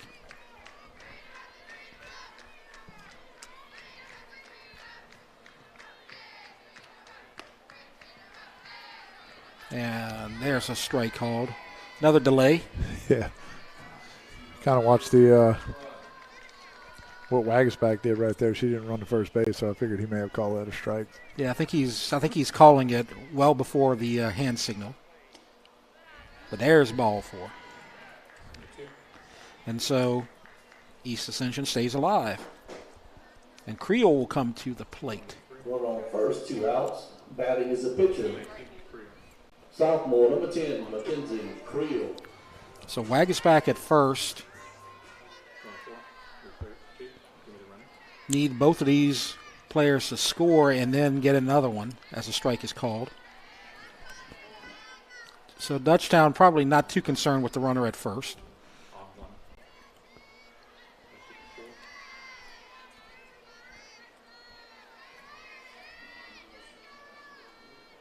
Oh, 1, and there's a foul over to Bennett down the third baseline. And now 1 strike away. Again, Bennett did exactly what you're supposed to do right there. You don't wait to see what the umpire's going to call. Make the play, go all the way through it. And if he calls it foul, you did your job because you never know what they could call when they're close like that. And that's a strike. And that will do it for Dutchtown, and they're going to come away with a 10-run rule victory. No runs on, no hits, no errors, 1 player left on base. And our final score after 5 innings, Dutchtown 14, East Ascension 2, as you see the 2 teams meeting to shake hands. As we do that, we're going to take a break and come back. Again, our final score, 14-2 Dutchtown. You're watching the REV Game of the Week.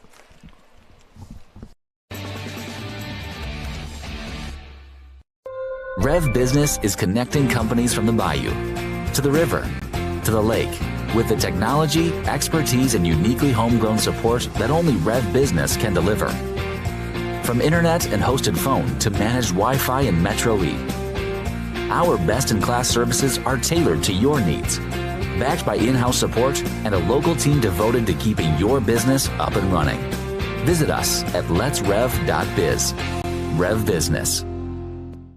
The best way to recruit for at-home tailgating is Chris's Specialty Foods. Wings, burgers, brisket, steak, and boudin. All of the 5 stars are at Chris's Specialty Foods. Millerville, New Orleans, Prairieville, and Frisco. Everybody loves Chris's authentic Cajun meat.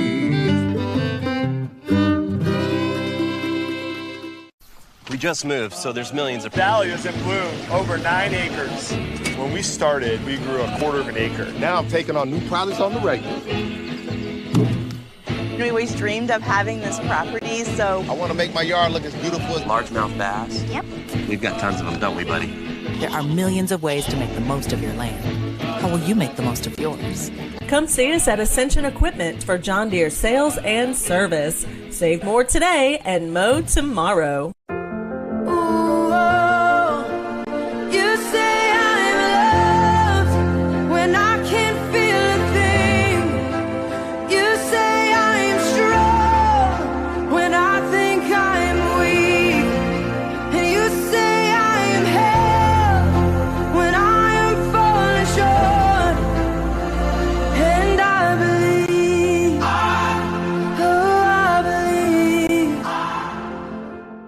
PQ Builder Supply, your one-stop lumberyard, provides an extensive selection of quality building supplies for your new construction and remodeling. We offer computer-aided estimating of your building and remodeling plans, as well as blueprint copies. From humble beginnings to becoming the industry leader in Gonzales and beyond, PQ proudly supports our local community because we believe in giving back to those who have had a hand in our success. Let the experts at PQ Builder Supply help you with your new project today. This is a walk-on athlete. They push harder and put their heart into the game. This is the passion we're built on. It's why we put our heart into creating game day with a taste of Louisiana.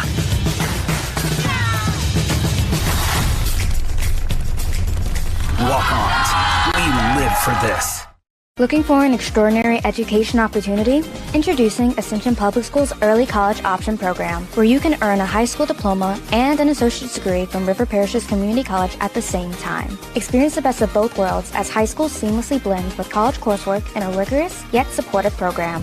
Yet stay connected to your home high school through clubs, organizations, and sports. And here's the best part. Students pay no tuition or textbook cost.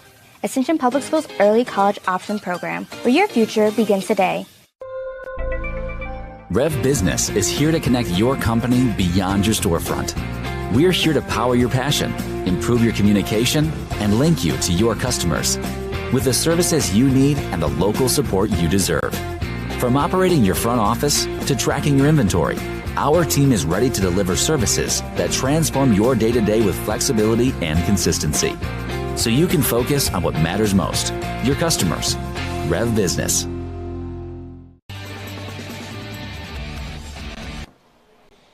Welcome back. As you see, Coach Ensminger and the victorious Dutchtown Lady Griffins as they defeat East Ascension by a score of 14-2. And Mike, I guess what you can say is Dutchtown jumped on them early with the 8 runs in the first, got a couple of bombs later, and cruised to victory. Yeah, and we talked about it. We saw East Ascension against Sandoval kind of did the same thing in the first couple innings. Just too big of a hole to kind of climb out of. You know, they got that 8 spot or whatever early, and those are kind of body blows, right? That they just wear on you. Yeah, you have the rest of the game to try to come back, but a deficit that big that early is really tough. And so Dutchtown with the win improves to 16-4, 5-0, a perfect first half of the district season for the Lady Griffins. East Ascension falls to 11-8 and 2-3 in the first half of district play, but they get a chance to redeem themselves next week when they go to Santa Maria. Yeah, and I mean, when you talked about Dutchtown again, when they've come in, they're 5-0 now, first time through the district matchups, first time Nancy Inchminger and the Lady Griffins have been ranked this high this late in the season again. And then you talk about East Ascension. One more time, they get to go to Santa Maria Thursday with that chance to redeem themselves, and you never know what can happen. I mean, they're two good teams. If you see East Ascension kind of get out of those first couple innings, with a little damage control, keep it close, you never know what can happen at the end of that game. And we would like to remind everyone that you can watch our games live streamed on the Rev Sports 1 YouTube channel each week, as well as the replays on TV on Rev Channel 4. Thanks for watching tonight, and a reminder to join us Thursday at 5 from Lady Gator Park in Santa Maria as the Lady Spartans will visit the defending Division I state champion Lady Gators. For Mike Moeller, I'm Jeff Porsche. You've been watching the Rev Game of the Week.